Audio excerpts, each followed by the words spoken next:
Bismillahirrahmanirrahim.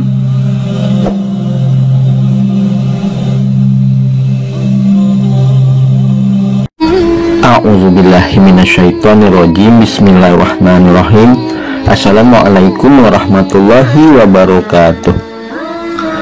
Bismillahi walhamdulillah, wassalatu wassalamu ala sayyidina rasulillah wa ala alihi washabihi wa mawalah. La haula wa la quwata illa billah. Bersyukur kita kepada Allah dengan mengucapkan alhamdulillah. Segala puji bagi Allah yang telah memberikan kita banyak kenikmatan. Nikmat yang utama yaitu nikmat iman, nikmat Islam, nikmat sehat, dan yang tidak kalah pentingnya yaitu nikmat kesempatan dan waktu luang sehingga kita masih dapat dipertemukan kembali di channel Cahaya Al-Qud ini yang insya Allah selalu membahas hal-hal yang bermanfaat dari dunia sampai akhirat. Berselawat kepada Rasulullah Sallallahu Alaihi Wasallam dengan kita mengucapkan Allahumma sholli ala Sayyidina Muhammad wa ala ali Sayyidina Muhammad. Saudara-saudariku yang dimuliakan, yang dirahmati, yang diberkahi dan tentunya dicintai oleh Allah Subhanahu wa Ta'ala, saya doakan dimanapun Anda sekarang berada pada hari ini dan hari-hari seterusnya, Anda semua selalu dalam keadaan sehat walafiat, selalu dalam keberkahan, selalu dalam lindungan Allah, selalu dalam limpahan rezeki yang berkepanjangan, selalu dalam kemuliaan dan kejayaan baik di dunia dan kelak di akhirat. Dan saya doakan yang mungkin pada saat ini ada di antara saudara-saudari yang sedang menghadapi suatu masalah, insya Allah semua masalah-masalah yang Anda hadapi akan segera diangkat oleh Allah Subhanahu wa Ta'ala, diselesaikan oleh Allah Subhanahu wa Ta'ala, dan diberikan jalan keluar yang terbaik dari Allah Subhanahu wa Ta'ala. Amin amin ya rabbal alamin. Saudara-saudariku, para pemirsa channel Cahaya Al-Qud yang dimuliakan, yang dirahmati, yang diberkahi dan tentunya dicintai oleh Allah Subhanahu wa Ta'ala, pada pertemuan kita kali ini kita akan membahas mengenai kisah nyata kesaksian pengamal tahajud. Dampaknya sangat luar biasa untuk kehidupan.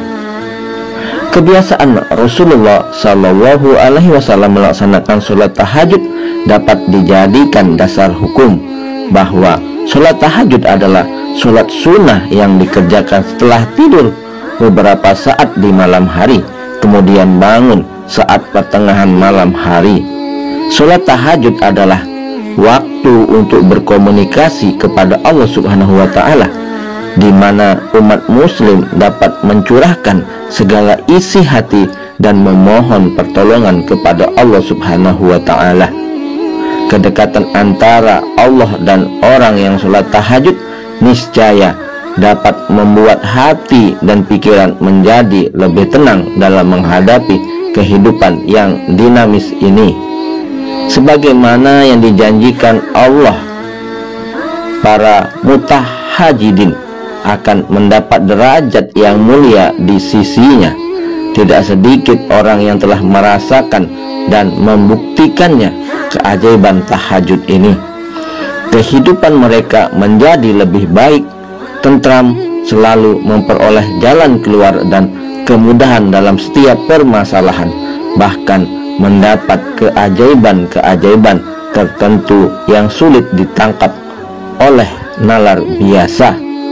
Pengetahuan akan keutamaan tahajud telah mengantarkan para pemiliknya senantiasa mendirikan sholat yang biasa disebut qiyamul lail ini seperti seorang pecandu, seperti halnya Rasulullah Sallallahu Alaihi Wasallam yang tidak pernah meninggalkan sholat tahajud dalam kondisi dan situasi apapun.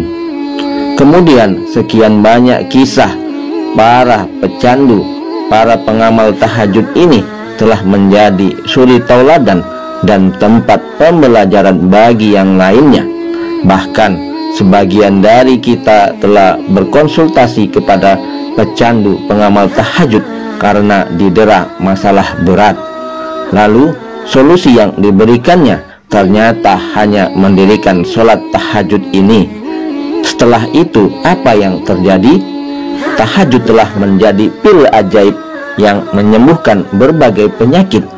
Masalah kehidupan yang mereka alami berangsur pulih dan mendapatkan kemudahan dalam setiap permasalahannya. Kesombongan terhadap Allah kini mulai mencair. Mereka lebih meyakini secara hak atas syariat dari Allah, janji-janji Allah Subhanahu wa ta'ala. Saudara-saudariku yang dimuliakan Allah, ada kisah dari seorang syekh yang ingin melakukan perjalanan dari Kairo untuk kembali ke Arab. Sebelum melakukan perjalanan tersebut, ia ingin mampir ke salah satu masjid di Kairo tempat ia melakukan ceramah di hari sebelumnya.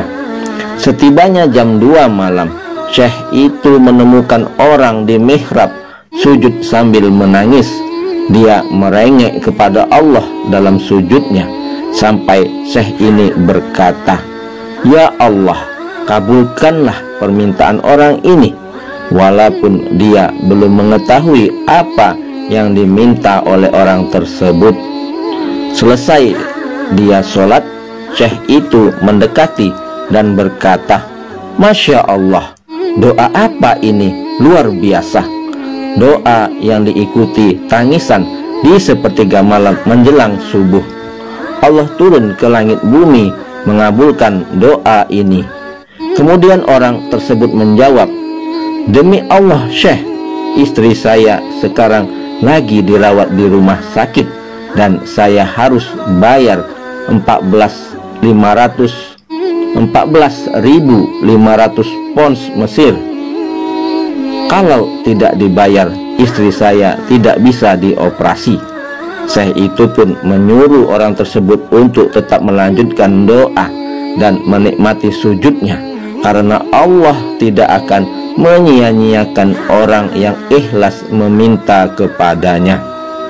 Sampai di waktu subuh, seorang pengurus masjid menyuruh syekh itu untuk menjadi imam.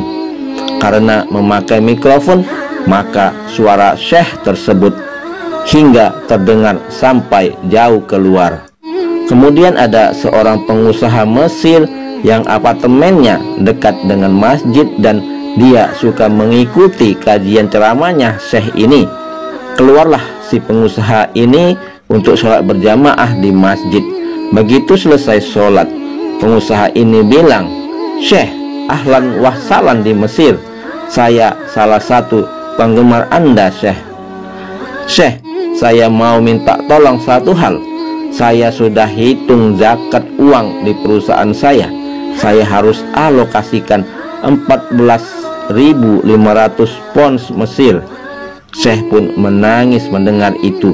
Kemudian syekh itu mencari dan memanggil orang yang menangis di sepertiga malam. "Ya fulan, kesinilah, ceritakan masalahmu apa." Kemudian ia menceritakan bahwa ia membutuhkan biaya atau uang sebesar 14.500 pound Mesir untuk biaya operasi istrinya. Seketika pengusaha itu menangis dan berkata, "Demi Allah syekh, saya sudah 1 minggu taruh uang ini di lemari saya. Setiap hari istri saya bilang, turunkan itu, bukan hak kita. Zakat itu keluarkanlah. Saya ingin mendapat satu orang yang saya kasih langsung daripada saya bagi. Saya mau satu orang saya kasih, selesaikan masalah dia, dan Allah selamatkan saya di akhirat." Lantas diberikanlah uang 14.000 pounds Mesir kepada orang yang membutuhkan tersebut. Pengusaha itu memberikan uangnya yang berjumlah 14.500 pound Mesir kepada orang yang membutuhkan tersebut. Terpenuhilah kebutuhan keduanya atas kuasa Allah Subhanahu wa ta'ala.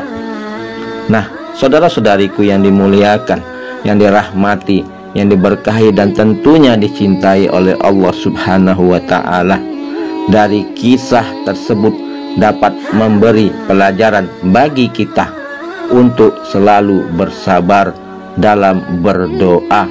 karena Allah Subhanahu wa ta'ala pasti akan mengabulkan setiap permintaan hambanya yang dengan tulus dan ikhlas beribadah dan berdoa kepada Allah Subhanahu wa ta'ala. Saudara-saudariku yang dimuliakan, yang dirahmati, yang dicintai oleh Allah Subhanahu wa ta'ala, inilah tadi kisah nyata kesaksian pengamal tahajud yang berdampak sangat luar biasa dalam kehidupannya. Nah, saudara-saudariku yang dimuliakan Allah, semoga dengan mendengarkan kisah nyata ini, mendengarkan kesaksian pengamal tahajud ini dapat menjadi motivasi untuk diri kita untuk senantiasa selalu bersemangat dan tetap istiqomah dalam menjalankan sholat tahajud. Yang terpenting dalam kita beribadah hanyalah semata-mata ikhlas karena mengharap ridha Allah Subhanahu wa ta'ala. Semoga bermanfaat. Adapun yang benarnya datangnya dari Allah, yang salah adalah kesilafan dari diri saya pribadi. Subhanakallahumma wa bihamdika asyhadu alla ilaha illa anta astaghfiruka wa atubu ilaik. Sampai jumpa di video-video berikutnya yang insya Allah selalu membahas hal-hal yang bermanfaat dari dunia sampai akhirat. Wallahul muwafiq ila aqwamit thoriq. Wassalamualaikum warahmatullahi wabarakatuh.